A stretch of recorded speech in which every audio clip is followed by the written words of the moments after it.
Alors là, on va partir 3 mois, 4 mois, pour descendre tout l'arc sud Caraïbes, les Grenadines jusqu'à Grenade.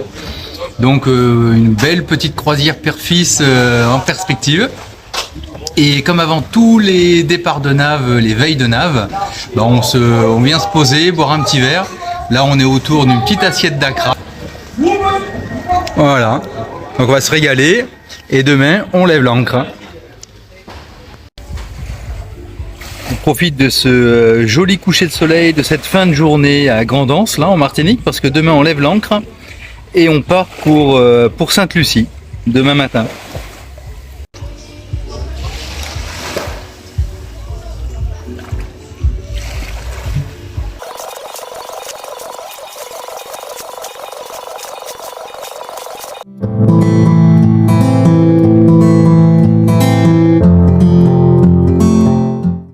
Bienvenue sur Ikigai Voyage, la chaîne où on parle de voile, de voyage et de changement de vie. Ça y est, on est parti. Louis est à la barre, donc là on sort de notre mouillage.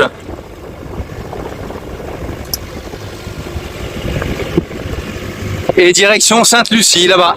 On la voit pas encore, hein. On a 4-5 heures de navigation. Alors on quitte la Martinique, là, on a le rocher du Diamant. Direction Sainte-Lucie, on est sous voile. Bon, on a 20 nœuds de vent. On avance à 6 nœuds, bon c'est pas mal. On est à 15-20 degrés de gîte quoi. Voilà, donc on en a encore à peu près pour 3h30.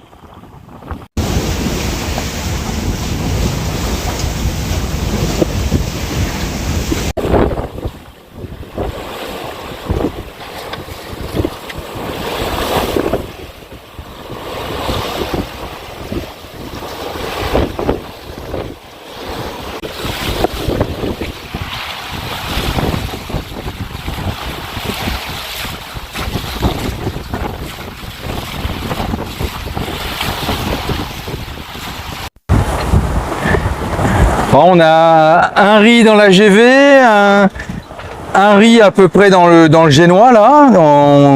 On a les 3 petits points rouges devant. Bon, on est pas mal, hein, on fait du 7 nœuds 5, il y a d'à peu près 18 nœuds de vent. On est au travers, donc on est content. On devra arriver à peu près d'ici 1 heure.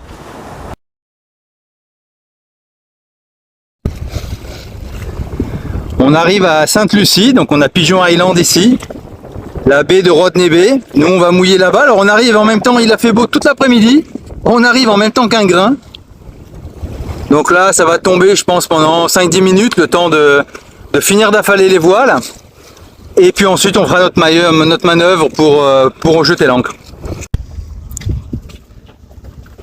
Ça y est, on a mouillé, on est posé. Je suis allé au custom immigration et autorité portuaire là pour faire toutes les formalités d'entrée dans le pays. Et maintenant on peut se reposer tranquillement. Hier quand on est arrivé avec Louis, on n'était pas... bon, la manœuvre de mouillage elle a été nickel, hein. Quand on est allé vérifier l'ancre, alors les fonds à Rodney Bay, c'est du sable avec beaucoup de petits rochers, de petits cailloux. Et finalement, notre ancre a été pas bien prise en profondeur dans le sable, mais elle était tenue par tout un tas de cailloux. Donc on s'est dit, on a mis comme on fait notre alarme de mouillage et puis notre suivi de déplacement sur l'eau avec notre application de routage. On a testé, hein, donc ça tenait bien, Mais on avait peur que si le vent tournait à 180, on se retrouve vraiment là pour le coup à décrocher. Donc ce matin on a refait notre manœuvre de mouillage, on s'est rapproché un peu plus du bord, c'était un petit peu mieux. Et nous on teste toujours le mouillage pour des vents, on tire sur la chaîne en marche arrière pour des vents autour de 40-50 nœuds. Comme ça on est tranquille. Alors là, ils annoncent pas du tout ce temps-là, hein. On est sur du 13 nœuds avec des rafales à 18. Sauf que On était en train de bosser à l'intérieur et d'un seul coup, il est passé un grain, mais un grain, et tout est monté, on est monté à 40-45 nœuds d'un seul coup.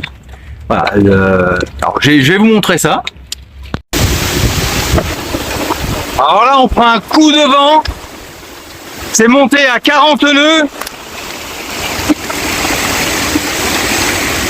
Les bateaux à côté, là, on les voit quasi plus. C'est venu d'un coup.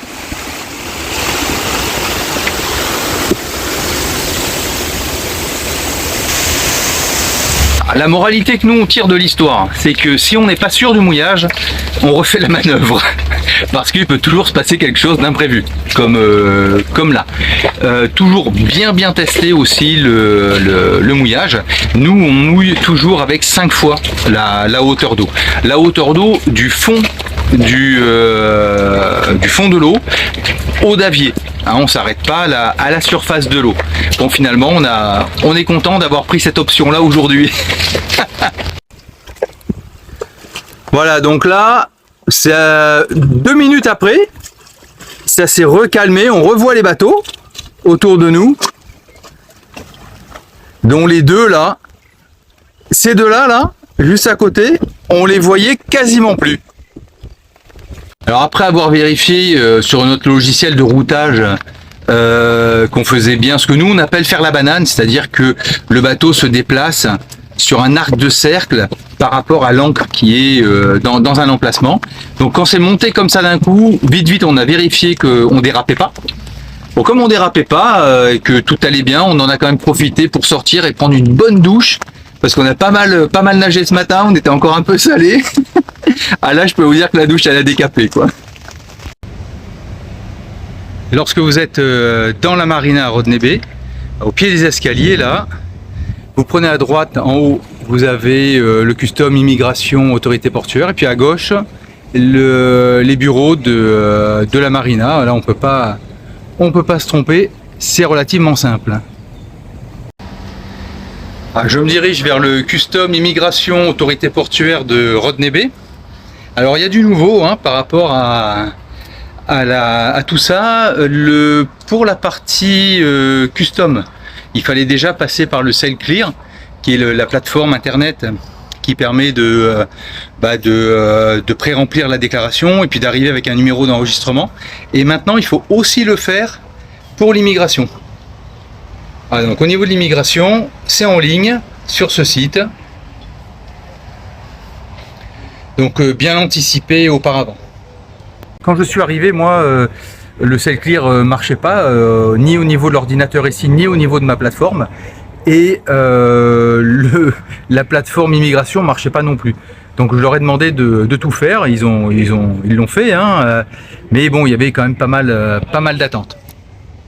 Alors un autre point aussi par rapport au custom immigration, c'est la notion d'overtime, c'est-à-dire quand vous arrivez en dehors des horaires. Alors ce qui est compréhensible, c'est qu'en dehors des horaires, vous êtes le samedi, le dimanche, donc ça c'est overtime. Par contre, tous les jours c'est 18 h, en tout cas ici à Rodney Bay, sauf le vendredi où c'est 16 h 30. Voilà, donc moi je suis arrivé à 16 h 30, ils m'ont fait payer une taxe supplémentaire de 100 ici $. Alors que la clairance est de 30 $, 30 ici $.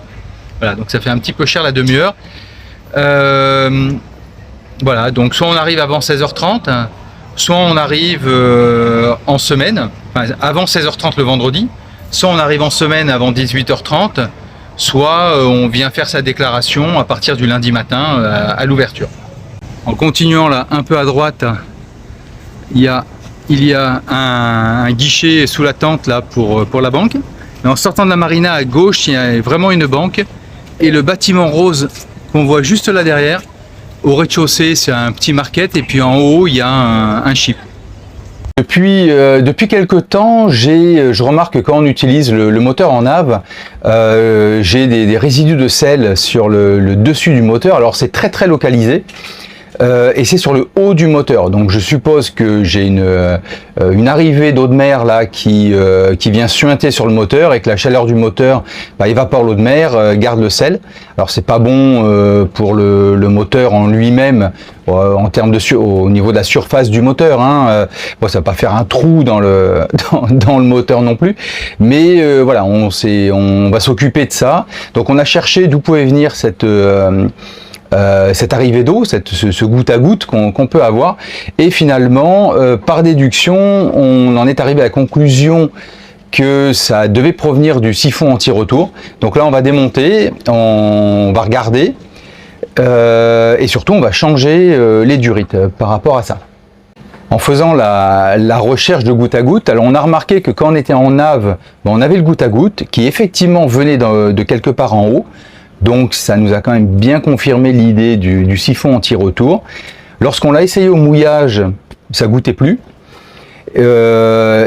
L'idée c'est que, en tout cas ce que je pense, c'est qu'il faut être sur un certain régime moteur pour que le goutte à goutte apparaisse. Donc on a démonté les caches par rapport à ça, on va le voir tout à l'heure. Et on a fait une nave, et effectivement, au bout d'une demi-heure, trois quarts d'heure, on a commencé à avoir le goutte à goutte. Donc là, on va s'occuper de changer ces durites. Sur Ikigai, l'accès au siphon anti-retour se fait à l'arrière de la descente, au-dessus du cache du bloc moteur. De toute façon, on va tout enlever et puis on va regarder. Alors, le siphon anti-retour est ici. Et en fait, le goutte à goutte, il se fait là. Donc, on voit que les durites sont jaunes. J'en avais déjà racheté parce que une avait fendu sous le collier au niveau de l'arrivée là-bas. Donc, on l'a sur le bateau. On va démonter l'ancienne et puis mettre la nouvelle et serrer tout ça. Alors le siphon anti-retour, lui, il évite les retours d'eau de mer au moteur lorsqu'on arrête le moteur. Donc avant de tout couper, j'ai quand même testé, voir si j'avais le bon diamètre intérieur par rapport à ce tuyau. Donc quand vous prenez vos marques de tuyaux, vos mesures, ce qui était important, c'est le diamètre intérieur. Le diamètre extérieur, lui, il peut varier par rapport à l'épaisseur des parois du tube. Donc le diamètre extérieur est important. Je mets toujours un double collier. Alors moi j'aime bien en mettre un dans un sens et l'autre dans l'autre sens. Voilà. Là on a mis le tuyau en entier et de l'autre côté, on voit que on a la totalité du tuyau et on va vraiment le couper sur mesure pour reprendre exactement le trajet de l'ancien. Alors quand j'interviens comme ça, j'aime bien avoir pour les tournevis des tournevis très larges qui prennent bien l'ensemble de la fente là du collier. Voilà, ça prend vraiment la totalité. Et puis ensuite, un dernier serrage avec une petite clé à pipe. Alors ça c'est facile, si vous me suivez depuis un moment, vous connaissez ma petite trousse bleue spéciale intervention rapide. Et ces deux outils sont déjà dans la trousse, j'ai pas besoin de sortir toutes les caisses à outils. Allez, on va continuer. Voilà, les durites sont changées. On n'a pas changé la petite du dessus parce qu'on n'en avait pas trouvé. Bon, j'espère que c'est pas celle-là qui fuit. Tout est serré. Maintenant, on va faire notre test moteur. On en profite en même temps pour bien nettoyer la cale moteur pour que tout soit bien propre. Bon, là on est bon, le moteur tourne, on voit bien l'eau passer. Il n'y a pas une goutte qui dépasse, ni d'un côté, ni là-bas, au niveau du bloc. Bon, on est pas mal, il faudra tester ça en mer maintenant. Alors maintenant que les tuyaux sont neufs, on voit bien par la transparence le rôle du siphon anti-retour là, avec la petite prise en haut là sur le tuyau qui est encore jaune. Donc tout à l'heure les tuyaux étaient remplis et le tuyau qui est de ce côté-là, il s'est complètement vidé. L'autre reste celui qui est de ce côté-là ici là, lui reste à moitié plein. Et en fait, le sens de circulation d'eau, c'est de là vers là-bas pour aller à la sortie de l'échappement. Donc là, on est quand même, on est bon là. Dès qu'on ouvre ce compartiment là, que ce soit pour faire une vérification au niveau de l'huile, au niveau de la tension de la courroie d'alternateur, systématiquement on nettoie le fond de cale.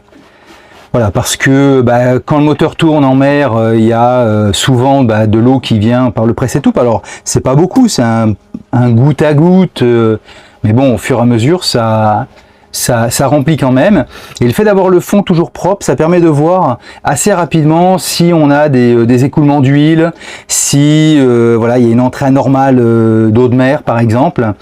Donc en tout cas sur Ikigai, on fait en sorte que le fond du moteur, le fond de cale moteur, soit toujours propre et sec. Alors, lors de la prochaine nave, on va naviguer dans cette configuration là avec bon évidemment l'échelle de descente placée, mais avec les deux capots là ouverts, de manière à voir rapidement si on a une fuite et puis d'où vient cette fuite, en espérant que qu'il n'y ait rien du tout, et s'il y en a une, que ce soit simplement le fait qu'on n'ait pas assez serré un collier et pas le fait qu'elle vienne d'ailleurs. C'est terminé au niveau des durites. Bon j'espère que ça va marcher correctement. Bon, l'histoire nous a quand même pris la matinée. Sur un bateau, les choses prennent un peu plus de temps qu'à terre, et on va tester ça sur la prochaine nave. Comme prévu, pour faire notre test, on a ouvert là le coffre moteur, et puis le cache qui cachait le siphon anti-retour. Comme ça on va pouvoir voir assez rapidement si notre intervention a bien fonctionné ou s'il y a des ajustements à faire. Bon, ici c'est parfaitement sec, donc on est content. Allez, on va faire le contrôle température moteur. Si cette vidéo vous a plu, si elle vous a intéressé, si elle a été utile pour vous, pensez à vous abonner, et moi je vous dis à bientôt pour une prochaine vidéo.